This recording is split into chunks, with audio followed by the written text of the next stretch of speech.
दोस्तों, भगवान श्री हरि विष्णु जी और मां लक्ष्मी की कृपा पाने के लिए एकादशी सबसे बड़ा व्रत माना जाता है। ये व्रत न केवल जीवन में सुख, शांति, भौतिक सुख, ऐश्वर्य, संपदा, उत्तम जीवन साथी और कार्य क्षेत्र में सफलता प्रदान करता है, बल्कि मरणोपरांत मोक्ष भी प्रदान करता है। हर व्रत का एक अलग और खास महत्व होता है। तो आज वीडियो में हम आपको बताएंगे गौ माता से संबंधित एक उपाय जिससे आपको मिल सकता है अक्षय, यानी कभी ना समाप्त होने वाला धन हासिल करने का वरदान। यदि हिंदू धर्म की माने तो ऐसी मान्यता है कि गाय की सेवा यदि निस्वार्थ भाव से की जाए तो घर में लक्ष्मी का वास होता है। वैसे तो युगों से चला आ रहा है कि गाय को हम कुछ ना कुछ खिलाते अवश्य है। गाय को सनातन धर्म में लक्ष्मी स्वरूप भी माना गया है। कहा जाता है कि गाय की सेवा करने से घर परिवार सुखी और संपन्न रहता है। जिस घर में गाय की सेवा निस्वार्थ भाव से होती है उस घर में लक्ष्मी जी की कृपा सदैव बनी रहती है, और जिस घर में गाय की सेवा नहीं होती अचानक से किसी भी तरह की वहां पर विघ्न बाधाएं आती रहती हैं। वैसे तो कुछ लोग शहरों में भी रहते हैं, महानगरों में रहते हैं, तो वहां पर गाय पालना संभव ही नहीं है, परंतु वहां पर भी रोटी अवश्य खिलाई जाती है। परंतु कई बार गाय को खिलाने में कुछ भूल हो जाती है। तो कौन सी वो 3 चीजें हैं जो गाय को नहीं खिलानी चाहिए, आज हम आपसे इस वीडियो में साझा करेंगे। परंतु दोस्तों, उससे पहले आपसे गुजारिश करते हैं कि वीडियो को लाइक अवश्य करिएगा और दोस्तों को भी शेयर कर दीजिएगा। और यदि आपने अभी तक चैनल को सब्सक्राइब नहीं किया है तो चैनल को सब्सक्राइब करके बेल आइकॉन अवश्य दबाएगा। दोस्तों, गाय के अंदर सभी देवी देवताओं का निवास माना जाता है। तो आप सुबह जो पहली रोटी बनाती है वो यदि गाय को खिलाते हैं तो देवी देवताओं का आशीर्वाद मिलता है। गाय को गुरु के साथ जोड़ा गया है, यानी गुरु ग्रह के साथ, बृहस्पति ग्रह के साथ। इसलिए गुरुवार के दिन गाय को रोटी पर एक चुटकी हल्दी डालकर खिलाएं तो सुख, संपत्ति, ऐश्वर्य बढ़ता है, दुष्ट ग्रह शांत जाते हैं। जो लोग मानसिक रूप से परेशान हैं वो गाय को रोटी पर थोड़ा सा गुड़ रखकर खिलाएं तो पॉजिटिव ऊर्जा आती है, टेंशन खत्म होती है, स्वास्थ्य अच्छा रहता है। और यदि आपको लगता है कि आपके सभी ग्रह खराब है तो ऐसे में गाय को पहली रोटी रोज खिलाएं। सभी ग्रह धीरे धीरे शुभ हो जाएंगे। कभी कभी जीवन में लंबे समय से कोई शुभ मंगल कार्य नहीं हो रहे होते, तब ऐसे आप गाय को रोटी खिलाएं। गाय के मस्तक को छूकर अपनी मन्नत कहे प्रणाम करें। पैर छुए तो आपकी मन्नत अवश्य पूरी होगी। तो ये था गाय को आप क्या खिलाए के बारे में, परंतु गाय को क्या नहीं खिलाना चाहिए। अब हम वो जानते हैं। गाय को रोटी तो हर कोई खिलाता है। अब ये रोटी बासी बिल्कुल भी नहीं होनी चाहिए, यानी कि एक दिन पहले की जो रोटी बनी रहती है और आप दूसरे सुबह सुबह खिला देते हैं, वो नहीं खिलानी चाहिए। कई बार आप रोटी बना लेते हैं और उस दिन गाय मिलती नहीं तो रोटी रखी रह जाती है। फिर वो अगले दिन गाय को खिलाने से गाय का अपमान माना जाता है, वो रोटी बासी कहलाती है। इसलिए गाय को एक दिन पहले की बची हुई रोटी कभी नहीं खिलानी चाहिए। सड़ी गली चीजें, खराब चीजें गाय को मत खिलाइए, घर में परेशानी आती है। यदि आप करते हैं तो अपनी आदत को बदलिए, क्योंकि इससे घर में तकलीफ आती है। गाय को हरा चारा तो हर कोई खिलाता है। हरा चारा आप खिलाते समय एक बात का ध्यान रखें, गाय को सबसे ज्यादा पीपल का पत्ता लोग खिलाते हैं, पर पीपल का पत्ता आप खुद से तोड़कर मत खिलाइए। दूसरी बात, आप घर में सब्जी लाते हैं तो साग आ जाता है, तो उसमें से अच्छी चीजें तोड़कर रख के बचा कुचा आपको ना खिलाए। आप जो देंगे वो गाय खा लेगी, परंतु थोड़ी सी कुछ अच्छी चीजें मिलाकर गाय को खिला दीजिएगा तो ज्यादा फायदा होगा। गाय को दूध नहीं पिलाना चाहिए। आप दही, चावल खिला सकते हैं, परंतु दूध ताजा हो या बचा हुआ भूल कर भी गाय को मत पिलाइए।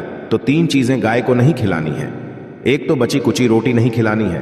कोई भी अनाज बच जाए उसे दूसरे दिन गाय को नहीं खिलाना है। जैसे बच जाता है, रोटी बच जाती है, और आप यदि चारा खिलाते हैं उन्हें तो सड़ा गला मत खिलाइए।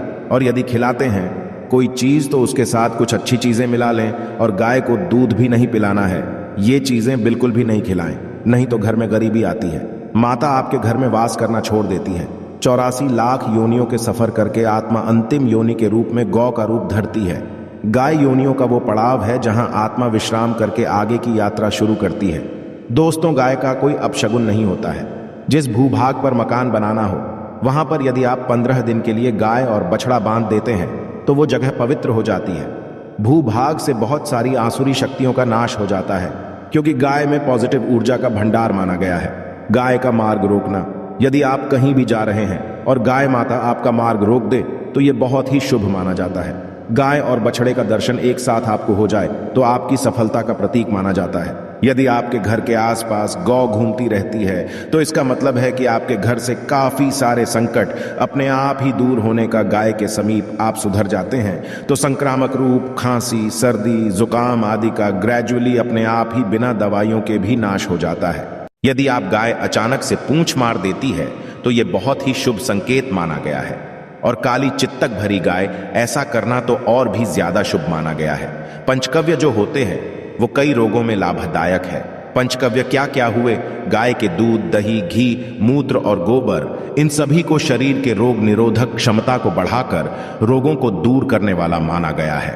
ऐसा कोई रोग नहीं है जिसका इलाज पंचगव्य से नहीं किया जा सकता। दोस्तों के समय में लोग गौ माता की पूजा करने के बजाय, उनका सही उपयोग करने के बजाय उनको रोटी देने से न केवल सुख समृद्धि की प्राप्ति होती है बल्कि बरकत भी होने लगती है। यदि आप गौ को पाल सके तो अच्छी बात, परंतु आज के मॉडर्न युग में जहां लोगों की शायद खुद की घर में रहने की जगह नहीं है, ऐसे में गौ को रखना कठिन और महंगा हो सकता है। ऐसे में आप गौ को रोटी दे, कम से कम रोटी दे करके आप सुख समृद्धि को हासिल कर सकते हैं। आपके घर में बरकत होने लगती है।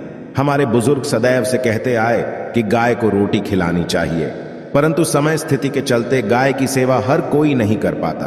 परंतु कम से कम रोटी तो आप खिला सकते हैं। यदि रोटी भी नहीं खिला, जैसे काफी सारे जो हमारे भाई बहन मलेशिया वगैरह में, लंदन वगैरह में बैठे हैं, उनको गाय नहीं मिलती है, वो पूछते हम कैसे गौ सेवा करें।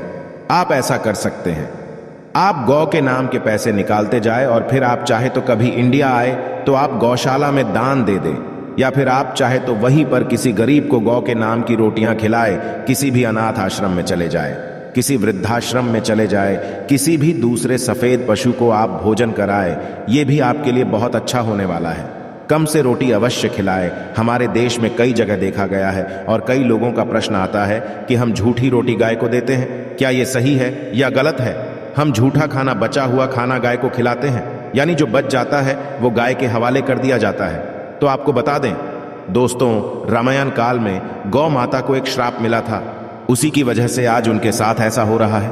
उसी श्राप की वजह से गौ माता में देवी देवताओं का वास होने के पश्चात भी उनको झूठा खाना पड़ता है, यहां तक पॉलिथिनस भी खाते हैं। हालांकि ये किसी लिहाज से सही नहीं है। आपको बता दें, वाल्मीकि रामायण में सीता द्वारा पिंडदान देकर दशरथ की आत्मा को मोक्ष मिलने का संदर्भ आता है। जो लोग जानते होंगे वो जानते हैं कि वनवास के दौरान भगवान राम, लक्ष्मण और सीता पितृपक्ष के दौरान श्राद्ध करने के लिए गया धाम पहुंचे। वहां श्राद्ध कर्म करने के लिए जरूरी सामग्री जुटाने राम और लक्ष्मण तो चले गए और सामान लेकर आए। इधर दोपहर हो गई, पिंडदान का समय निकलता जा रहा था। सीता मां घबराने लगी। तभी दशरथ की आत्मा दान की मांग कर दी। अब गया जी के आगे फल्गु नदी पर अकेली सीता जी मुश्किल में पड़ गई। उन्होंने फल्गु नदी के साथ वट वृक्ष, केतकी के फूल और गाय को साक्षी मानकर बालू का पिंड बनाया और स्वर्गीय राजा दशरथ अपने ससुर के निमित्त पिंडदान कर दिया। थोड़ी देर में भगवान राम और लक्ष्मण जब लौटे तो उन्होंने कहा, समय निकल जाने के कारण मैंने पिंडदान कर दिया। बिना सामग्री के पिंडदान कैसे हो सकता है? इसलिए राम जी ने सीता मां से प्रमाण मांगा। तब सीता माता ने कहा कि जो फल्गु नदी की रेत है, केतकी के फूल है, गाय है और वटवृक्ष है, जो मेरे द्वारा किए गए श्राद्ध कर्म की गवाही दे सकते हैं। इतने में फल्गु नदी, गाय और केतकी तीनों इस बात को मुकर गए। उन्होंने कहा, सीता मां झूठ बोल रही है, सिर्फ वटवृक्ष सही बात कही। तब सीता जी ने दशरथ का ध्यान करते हुए उनसे ही गवाही देने की प्रार्थना करी। दशरथ जी ने सीता मां की प्रार्थना को स्वीकार करके घोषणा की कि ऐन वक्त पर सीता ने मुझे पिंडदान कर दिया। इस पर राम आश्वस्त हुए, परंतु तीनों गवाहों द्वारा झूठ बोलने पर सीता जी उनसे क्रोधित हो गई और उन्हें श्राप दिया। फाल्गु नदी से कहा कि जा तेरा नाम सिर्फ नदी रहेगा, परंतु तुझ में पानी कभी नहीं रहेगा। इस कारण भी जानते होंगे जो लोग जानते हैं, फल्गु नदी आज भी गया सुखी ही रहती है। गाय को श्राप दिया कि तू पूज्य होकर भी लोगों का झूठा खाएगी, और केतकी के फूल को श्राप दिया कि तुझे पूजा में कभी नहीं चढ़ाया जाएगा। वट वृक्ष को सीता मां ने आशीर्वाद दिया कि उसे लंबी आयु की प्राप्ति होगी और दूसरों को छाया प्रदान करेगा, तथा पतिव्रता स्त्री तेरा स्मरण करके अपने पति की दीर्घायु की कामना करेंगी। यही कारण है कि गाय को आज भी झूठा खाना पड़ता है। केतकी के फूल को पूजा से निषिद्ध बताया गया है। फल्गु नदी के तट पर जल नहीं है, पानी के अभाव में सिर्फ बालू या रेत में पिंडदान किया जाता है। दोस्तों, शास्त्रों के मुताबिक गौ माता में सारे देवी देवता निवास करते हैं। 33 कोटि देवी देवता और पितृ का निवास होता है। यदि आप भी किसी मंदिर में नहीं जा सकते, पूजा पाठ नहीं करते हैं, कहीं जाकर के ग्रह दोषों का उपाय नहीं कर सकते हैं, तो आपको कोई एक रोटी जरूर खिलानी चाहिए। सदैव कहते हैं, पहली रोटी गाय की यदि आप भी खिलाते हैं तो दुनिया के सारे सुखों को हासिल कर सकते हैं। आपने अक्सर ही सुना होगा कि रसोई रोटी जो भी बने गाय को दे देनी चाहिए। हर रोज गाय को एक रोटी देने से आपके जीवन के सभी दुख दर्द दूर हो जाते हैं। खाना बनाते वक्त सदैव पहली एक रोटी गाय की निकाल दें। इसके पश्चात ही के बाकी सदस्यों के लिए आपको रोटियां सेकनी चाहिए। कोशिश करनी चाहिए कि गाय की उस रोटी में थोड़ा सा हल्दी मिला दे। इससे गाय को रोटी खिलाने का अपार फल हासिल होता है। यदि गुरुवार का दिन हो तो लोई देसी घी सने हुए आटे की एक छोटी सी लोई बना ले और उसमें हल्दी मिलाकर गाय को खिला दे। आपकी शुभता आती है, वैभव आता है, धन संपत्ति का वास होता है। आप जो भी हासिल करना चाहते हैं जिंदगी में तो आप देखेंगे कि तुरंत आपको मिनटों में वो हासिल हो जाता है। इसी आपको नमक का एक उपाय बताते हैं। नमक क्या है?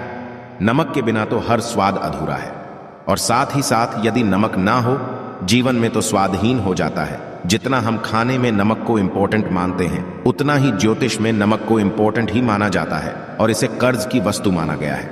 किसी का नमक अर्थ क्या होता है? उसका कर्जदार होना आपने सुना ही होगा। नमक का कर्ज अदा करना है।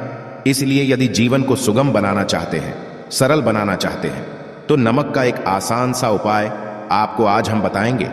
आप देखिए कि कितने आपको पॉजिटिव परिणाम मिलते हैं, और इतना आसान है कि इसके लिए आपको अतिरिक्त मशक्कत करने की कोई जरूरत नहीं है। सिर्फ आपको अपने घर में बनी सबसे पहली रोटी लेनी है और उस पर थोड़ा सा नमक रख दें। अब आप पूछेंगे कौन सा नमक रखें तो सबसे बेस्ट है? आप सादा नमक, नमक सस्ता नमक जो भी है वो रखें। काला नमक नहीं रखना है, आपको सफेद नमक ही रखना है तो नमक रख लें। और फिर इस रोटी को किसी कपिला गाय को आपको दे देनी है। कपिला गाय यानी सफेद रंग की गाय को आपको खिला देना है। यदि आपको कपिला यानी सफेद गाय नहीं मिलती है तो आप ये रोटी किसी भी गाय को खिला दें।